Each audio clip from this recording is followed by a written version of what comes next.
السلام علیکم ورحمۃ اللہ وبرکاتہ۔ میں امید کرتا ہوں کہ اب سبھی حضرات خیر و عافیت سے ہوں گے، اور میں دل سے دعائیں دیتا ہوں کہ اللہ تعالیٰ آپ سبھی حضرات کو خیر و عافیت سے رکھے۔ آج میں 40 حدیثوں میں سے حدیث نمبر 10 بتاؤں گا۔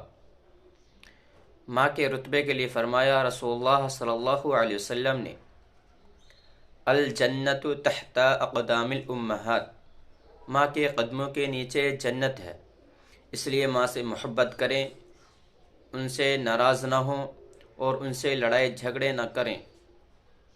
اگر ماں ناراض ہوتی ہے تو اللہ ناراض ہوتا ہے، اس لیے ماں سے محبت کریں، ماں کی خدمت کریں، اور اللہ تعالیٰ سے دعا کریں کہ اللہ تعالیٰ ہم سب کو ماں کی خدمت کرنے کی توفیق عطا فرمائے۔ السلام علیکم ورحمۃ اللہ وبرکاتہ۔